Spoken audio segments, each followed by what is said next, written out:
रात के करीब 3 बजे मेरी अचानक आंख खुली। रूम बिल्कुल खामोश था, इतना खामोश कि मुझे अपनी हार्ट बीट तक सुनाई दे रही थी।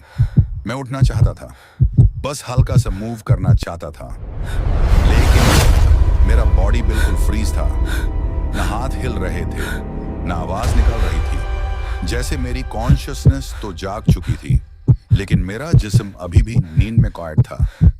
और फिर रूम के अंधेरे कोने में मुझे कोई खड़ा हुआ दिखाई दिया।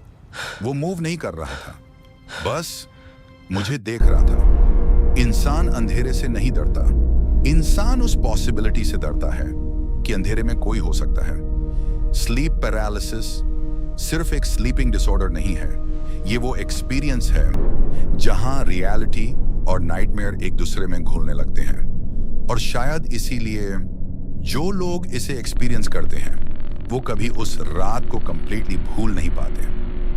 Welcome to why narrative. सोचो, आपकी आंख खुल चुकी है, आप अपने रूम को देख सकते हो, फन की आवाज सुन सकते हो, कभी कभी अपनी सांस भी अनयूजुअली लाउड फील होती है। लेकिन जब आप मूव करने की कोशिश करते हो, कुछ नहीं होता। जैसे बॉडी और माइंड के बीच का कनेक्शन अचानक कट हो गया हो, और उस मोमेंट में पैनिक स्लोली बॉडी में स्प्रेड होने लगता है।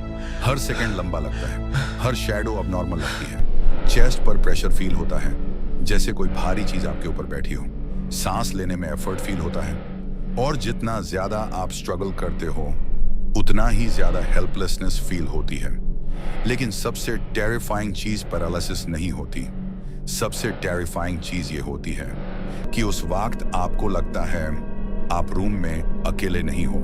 कई लोग कहते हैं उन्हें फुटस्टेप्स सुनाई देते हैं, कुछ लोग कहते हैं उन्हें किसी की ब्रीदिंग फील होती है, और कुछ लोग एक शैडो लाइक फिगर देखने का क्लेम करते हैं। एक ऐसी फिगर जो सिर्फ तब नजर आती है जब आप हिल नहीं सकते। और शायद इसीलिए स्लीप पैरालिसिस एक नाइटमेयर से ज्यादा फील होता है। वो एक इन्वेजन लगता है। सबसे डिस्टर्बिंग बात ये नहीं है कि लोग स्लीप पैरालिसिस एक्सपीरियंस करते हैं। सबसे डिस्टर्बिंग बात यह है कि दुनिया भर के लोग सेम टाइप की चीजें डिस्क्राइब करते हैं। एक डार्क सिलुएट, एक वॉचिंग प्रेजेंस, एक इंसान जैसी शेप जो रूम के कोने में खड़ी होती है। जापान में इसे सुपरनैचुरल अटैक माना गया। मिडिल ईस्ट में कई लोग इसे जिन का एक्सपीरियंस कहते हैं, और पुराने यूरोप में लोग इसे डिमोनिक विजिटेशन समझते थे। अलग कंट्रीज, अलग कल्चर्स, अलग बिलीफ्स, लेकिन फियर सेम, और सवाल भी सेम। आखिर इतने लोग एक जैसी चीजें क्यों देखते हैं? साइंस के अकॉर्डिंग स्लीप पैरालिसिस के वक्त ब्रेन पार्टियली अवेक हो जाता है, लेकिन बॉडी अभी भी REM स्लीप स्टेट में होती है। मतलब आप टेक्निकली जाग रहे होते हो, लेकिन आपका बॉडी अभी भी ड्रीम मोड में होता है। और जब ह्यूमन ब्रेन फियर फील करता है तो वो पैटर्न्स क्रिएट करने लगता है। शैडोज ज्यादा डार्क लगने लगती हैं, साइलेंस डिस्टर्बिंग फील होती है, और ब्रेन अननोन को किसी शेप में कन्वर्ट कर देता है।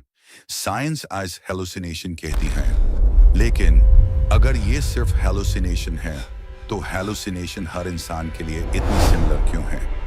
ह्यूमन माइंड सिर्फ फियर को इमेजिन नहीं करता, कभी कभी फियर ह्यूमन माइंड के सबसे प्रिमिटिव पार्ट्स को एक्टिवेट कर देता है। शायद इसीलिए स्लीप पैरालिसिस के दौरान जो दार फील होता है वो नॉर्मल फियर जैसा नहीं होता।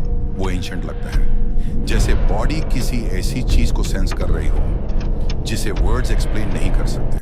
हो सकता है स्लीप पैरालिसिस सिर्फ एक न्यूरोलॉजिकल फिनोमेनन हो, एक टेम्पररी ग्लिच, एक साइंटिफिक एक्सप्लेनेशन, या हो सकता है ह्यूमन ब्रेन अंधेरे को समझने की कोशिश करते करते कुछ ऐसा क्रिएट कर देता हो जो रियलिटी से ज्यादा रियल फील होता है। लेकिन अगली बार अगर रात को अचानक आपकी आंख खुले और आप मूव ना कर पाओ, तो रूम के अंधेरे को एक बार ध्यान से देखना। क्या पता वहां सच में कुछ ना हो, या फिर कुछ ऐसा हो जो सिर्फ तब नजर आता है जब इंसान हिल नहीं सकता।